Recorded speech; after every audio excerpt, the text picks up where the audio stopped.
Oi, bom dia. Bom, eu sinto o contrário das mulheres. Eu penso que as mulheres entendem que nós candidatas temos condições de ter empatia com as suas realidades, né? E somos 52% do eleitorado, mas eu preciso te dizer que a minha trajetória me diz que não é fácil estar aqui candidata, né? Nós sofremos sim, muitas vezes até nos bastidores a gente não se manifesta quanto a isso, e isso eu conversava com uma amiga esses dias. Quantas vezes a gente sofreu machismo, mas a gente não se manifestou, porque a gente nem sabia que era, né? E toda mulher, se parar para ler o que é a violência contra a mulher, ela pensa assim, poxa, aquela vez eu na verdade a pessoa estava sendo machista comigo, né? Eu sofri uma violência, mas eu não falei, né? O que se compara muito à questão do racismo, que as pessoas também acabam passando por situações, mas nem se tocam, né? Isso tá tão comum, né? Então eu penso que é momento de mudança. As pessoas normalizam isso. Normalizam a questão da violência contra a mulher, né? Em todas as suas esferas. Quando eu falo isso na esfera política, né? Muitas vezes as pessoas são grosseiras nas redes sociais, passando do limite, porque a gente entende quando a pessoa tem um posicionamento e quando a pessoa na verdade passou do posicionamento, né? Já está colocando aí em dúvida o meu passado de trabalho, né? Está colocando em dúvida o que eu já fiz. Então isso magoa, preciso te dizer. Só que também chegou a minha maturidade a ponto de entender que esse é o tipo de coisa que precisa me motivar para mim ir em frente, me motivar a ser candidata, me motivar a estar aqui falando com vocês, me motivar a colocar a cara a tapa, porque, como eu dizia para vocês aqui, é cansativo, né? Mas tá sendo muito produtivo também, porque a gente estoura uma bolha que a gente vive aqui no centro, a gente vai do trabalho para casa muitas vezes e a gente não está olhando Jaraguá a partir disso, com novas realidades, com novas pessoas, né? E com novos problemas que precisam ser resolvidos urgentemente. Manu, vamos falar do seu plano de governo. O tópico 18 do seu programa fala inteiramente sobre políticas de apoio às mulheres. Linha de crédito, qualificação profissional, participação política. Eu quero que você nos fale um pouquinho sobre isso. Bom dia. Bom dia, Gisela. Obrigada, né, pela pergunta. Então, nós pensamos o seguinte, não adianta também a gente só falar em combater a questão da violência se a gente não der estrutura para que as mulheres se tornem mais fortes para poder tomar suas decisões. Por isso essa questão da qualificação profissional, por isso essa questão de nós termos um centro de acolhimento que num local só, né, juntando as questões de força policial, de atendimento de advocacia, que a gente sabe que orientação é muito importante nesses momentos, até para a mulher se sentir empoderada e pensar, não, a lei está a meu favor nesse momento, né? A questão do atendimento psicológico, a questão dos encaminhamentos do CREAS, né? Porque a mulher já sofreu uma violência, ela vai para o CREAS, ela precisa ser atendida na sua totalidade. E também o abrigamento inicial dessa mulher depois que ela sofre a violência. O centro de acolhimento vai fazer isso, ser rápido para esse atendimento. Nós realmente vamos dar celeridade para que quando aconteça alguma coisa na questão de violência, a mulher seja atendida rapidamente. Em terceiro lugar, também a gente quer falar sobre empoderar as mulheres, né? Eu estar aqui é um motivo de empoderamento.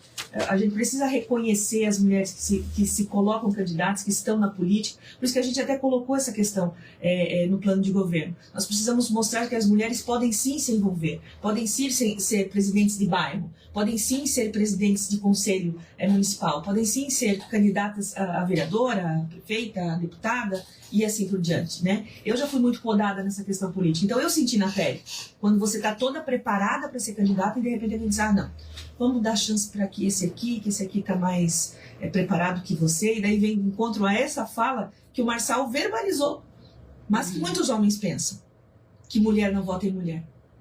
E está errado, mulher vota em mulher sim, porque sabe que a gente está capacitado. E aqui eu não estou dizendo que tem que ser em qualquer mulher, tem que ser uma mulher que se preparou, uma mulher que foi atrás, que viveu, né? E por isso que eu sou candidata. Nós também pensamos, Gisela, que as políticas sociais atendem às demandas das mulheres. Então, não é somente nesse tópico do plano de governo que contempla a mulher. Contempla a mulher quando ela está sendo atendida pelo ginecologista, contempla a mulher quando ela procura o posto de saúde com seu filho pequeno e não precisa sair lá do Três Rios porque não tem pediatra e vir talvez até aqui na Barra, né, e não tem condições, não tem ônibus, então acaba levando para o pronto-socorro. Então tem muitas atitudes do serviço público que podem atender a mulher e fazem assim o respeito com a sua caminhada. Porque hoje, gente, muitas mulheres são o arrimo da casa. Só que a gente não fala sobre isso. Elas trabalham, cuidam da casa, cuidam dos filhos. Ah, Manu, mas isso aí é tão piegas você falar. Não, não é piegas não. Muitas vezes a mulher hoje traz mais dinheiro para dentro de casa do que o marido. Só que ela não se dá conta disso, porque ela está tão imbuída de fazer a sua parte, que ela não se toca que ela, na verdade, é o arrimo da casa. E muitas vezes ela aguenta situações que ela nem precisaria, né? E eu falo isso de experiência própria. Quantas amigas eu disse, mas meu Deus do céu, você depende para quê? Né, disso. Então você trabalha, você tem condições, você estudou, você vai em frente, saia dessa situação, né? Ah, mas pois mas aí fica naquela coisa de que ainda que a gente tá lá naqueles valores lá de antigamente que a minha avó dizia, se casar uma vez só, não pode separar, e minha avó morreu, mesmo meu avô tendo saído de casa, ela morreu com a aliança no dedo, ele saiu de casa, formou outra família e ela morreu com a aliança no dedo porque ela tinha um valor que ela não podia.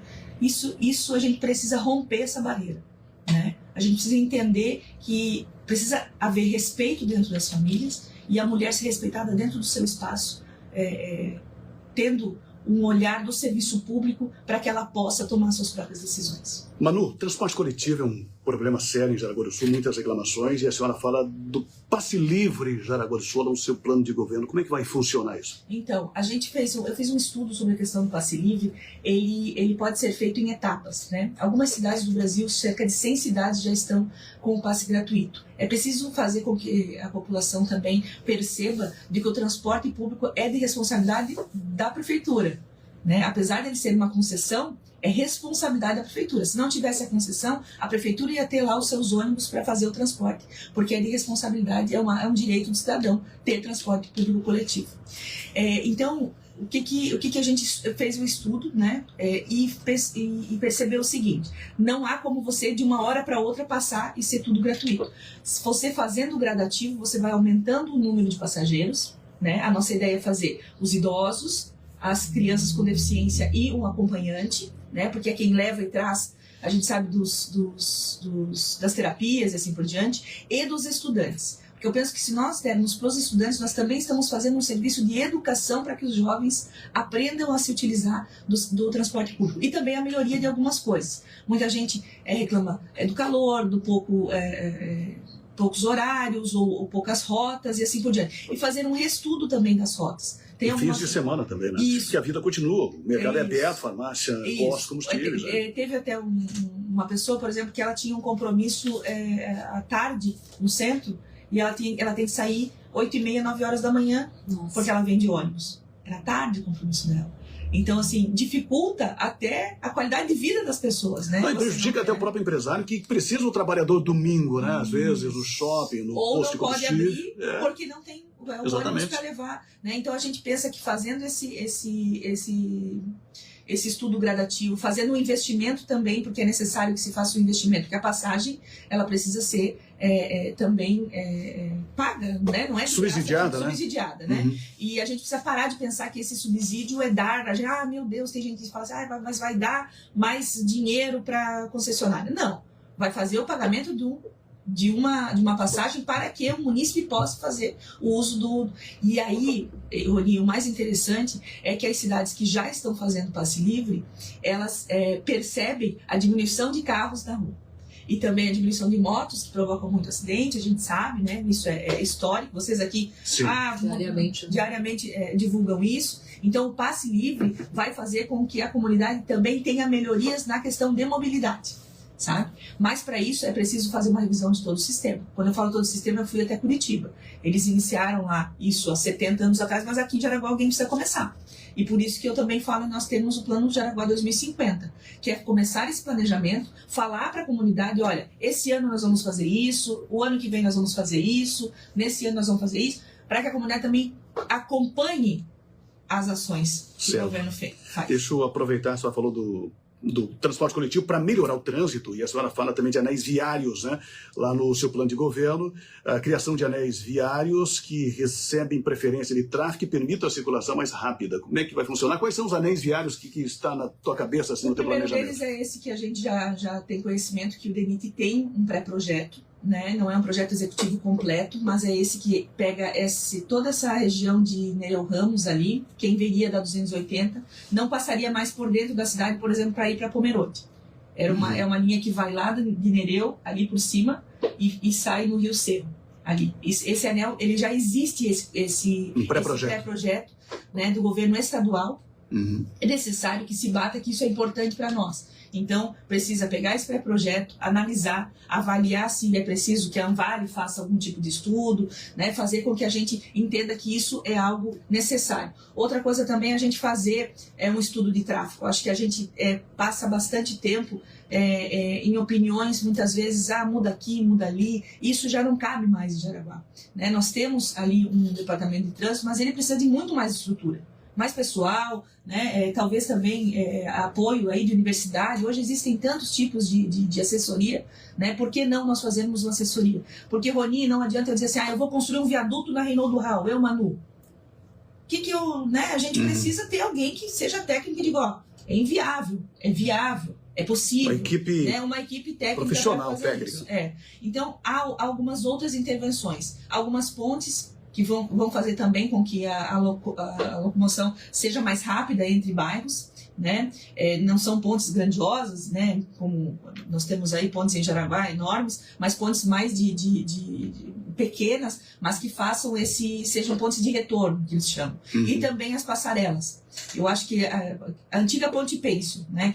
Não vou aqui falar da minha época, mas as pontes Pêncio são muito importantes para quem se locomove a pé e de bicicleta.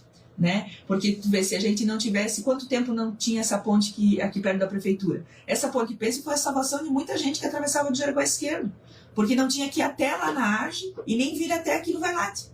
Então, assim, a gente percebe que essas pontes vão fazer com que as pessoas, que se chama micromobilidade, né, que faz uma verificação da questão das passarelas, a questão das calçadas, uma revisão. E existe recurso do governo federal, eu fui atrás disso também para a gente verificar, no Ministério das Cidades, para readequações de calçadas, né, para essas pontes, porque tem um entendimento também, através dos Objetivos de Desenvolvimento Sustentável, os ODS, que isso também traz qualidade de vida, né, quando a gente leva as pessoas a caminhar e a andar de bicicleta. Com certeza. Mãe Jaraguaense é um programa que está no seu plano de governo, mas não explica pra gente como é que vai funcionar. Mãe Jaraguaense, a gente quer, como eu acho que já falei um pouquinho antes, Gisela, é o atendimento total da mãe. Como assim, Manu, o atendimento total? Hoje a gente tem os serviços muito espaçados, um pouquinho aqui, um pouquinho ali, um pouquinho a rede faz, um pouquinho, né? Hoje eu tô até de camiseta rosa aqui, ó. Né? Hoje começa o Outubro Rosa. Exato. Gente, comprem a sua camiseta lá na rede. A gente quer atender a mãe na totalidade, no que diz respeito à saúde da mulher, no que diz respeito ao atendimento aos seus filhos e no que diz respeito à questão de saúde e da qualidade de vida dela quando diz respeito ao atendimento depois que ela sofreu algum tipo de violência. O programa vai atender a mulher na sua totalidade. Manu, mas isso é impossível. Não, não é impossível. É fazer com que os serviços que já existem estejam contemplados dentro de um só programa e que eles estejam conversando. Nós temos a mãe que sofreu violência. Essa mãe precisa ser atendida na sua totalidade. Quando eu falo isso, ela tem preferência na vaga da creche, ela tem preferência na vaga do emprego. A prefeitura, inclusive, né, na minha gestão, vai ter uma preferência nos terceirizados para a contratação inicial de mulheres que sofreram violência. Isso é possível. A mulher fica zanzando de um lado para outro. Isso é o que a gente não quer. A gente quer fazer com que a mãe se sinta atendida na sua totalidade quando diz respeito à saúde, aos seus filhos e à educação. Manu, em relação à habitação popular, você fala em construir 2.000 moradias aqui em Jaraguá do Sul, e esse é um problema sério em Jaraguá do Sul, o aluguel é muito caro. Não é meio ousado 2.000 moradias? Em quanto tempo isso? Não é ousado. A ideia é que a gente faça algumas parcerias de financiamento com o governo federal. Minha Casa Minha Vida para a faixa 2 e não para a faixa 1, ele abriu algumas propostas para que o município, através do fundo de habitação, tenha condições de ajudar o munícipe a fazer o seu empréstimo junto à Caixa Federal. Como isso? Existe um programa, e aí eu não sei por que Jaraguá do Sul não se cadastrou nesse programa, que o município entraria, por exemplo, com 10 mil reais, o município com 20 mil reais e o restante poderia fazer o financiamento na Caixa Econômica Federal. Então, você tem condições de dar uma entrada e até 170 mil você consegue fazer, e com 170 mil a gente consegue fazer com que o município tenha condições. Então, além da construção das unidades habitacionais, que são aqueles programas que a gente já conhece, do faixa 1, mas não são todos que se encaixam no faixa 1. Porque quando a gente vai para faixa 1, é aquela pessoa que tem um rendimento mais baixo, quando fala faixa 1, tá, gente? Para vocês entenderem. E faixa 2 é para quem ganha um pouquinho melhor. E que tem, às vezes, uma poupança, que tem uma... Então, você pode fazer a questão das habitações através de um financiamento, fazendo compras de imóveis que já existem, dando condições para que o município faça a sua compra, através desse programa do governo federal, e também da construção. E aonde construir essas casas, essas habitações? Não necessariamente elas precisam ser construídas como é o Dante Mel, o Érico Modro, assim, em grandes quantidades de apartamento. Você pode fazer isso pela cidade, sabe? Mapear pela cidade alguns locais onde já exista também serviço público. Porque hoje a gente muitas vezes leva primeiro a habitação e depois corre atrás do serviço público. Como é o caso de Santa Luzia. Muita gente diz, meu Deus, veio muita gente para cá, agora a gente não tem escola, creche. Não tinha creche, escola, posto. Isso veio para cá, essa informação, né, aqui na rádio. Então é necessário que se faça também esse mapeamento, para que essas unidades habitacionais sejam colocadas também, talvez em menor quantidade, mas mais espalhadas pela cidade, para que aí também quem vai para lá acaba se habituando com o ambiente. Senão há um choque muito grande de cultura também, quando você coloca muita gente no lugar. Manu, a questão de segurança, enfim, é bandeira de todo mundo, cai no gosto popular e todo mundo tem falado disso. E eu vejo que todos os candidatos falam da guarda municipal. Jaraguá do Sul não é tão violenta assim, inclusive na comparação com outras cidades do mesmo porte, tem um índice bem baixo de criminalidade. Mesmo assim, também está no seu plano de governo discutir a implementação da guarda municipal, né? Precisa mesmo, no seu entendimento? Eu até tenho o estudo da implantação da guarda municipal. Porque discutir a implementação. Discutir a implementação, porque qual é onde a gente chegou fazendo o estudo também disso. Né? O alto custo, a gente não pode se enganar, mas a falta que nós temos de monitoramento eletrônico, que poderia ajudar e muito a Polícia Militar e a Polícia Civil. Né? Se o município fizesse um investimento em câmeras, né? Eles chamam de cercamento digital, eu também visitei isso em Curitiba. Tem câmera na cidade inteira. É muito mais barato do que manter homem na rua para ficar olhando, muitas vezes, o que não está acontecendo. E é um custo elevado, né? A polícia age pontualmente. Está acontecendo uma aglomeração em tal lugar, vai a polícia lá. Alguém ligou da Barra, a polícia olha na câmera e já consegue saber onde é que ela tem que ir, como ela tem que ir. Então, você aumenta a eficiência do número de homens. E outra coisa é preciso cobrar. Nós precisamos cobrar o governo estadual do aumento do número de efetivo de Jaraguá do Sul. Eu acho que algumas outras cidades já foram contempladas, mas Jaraguá do Sul precisa ser olhada com mais carinho nesse sentido. Né? Porque é aquela coisa, tá tudo bem, mas até quando? E a gente vê todo final de semana aumentando o número de furtos, aumentando o número de violência doméstica, aumentando. Então, essa questão social que eu falo para vocês, esse planejar a cidade, ela é urgente. Ela não é algo que dá para esperar. Então, nós pensamos que fazer esse cercamento digital, isso vai nos ajudar e vai ajudar até a nossa região. Uma última pergunta da minha parte. A senhora fala em parceria, né, com a iniciativa privada. Com relação às creches, já houve essa tentativa, né, Manu, mas ainda faltam vagas, né, e o pessoal não tem interesse nessas vagas. Como é que vai acontecer no seu governo, se for eleito? Na verdade, a gente conseguiu comprar vagas, sim, quando eu era secretária, mas eu não sei por que parou a compra de vagas, né? Você tem que iniciar, tudo se inicia. Quando a gente começa um projeto, muitas vezes ele não tem muita adesão no início, mas se conseguiu fazer muitas compras de vaga, que ajudou bastante o município naquele momento. E depois parou. Quando para, você desmotiva o empresário também.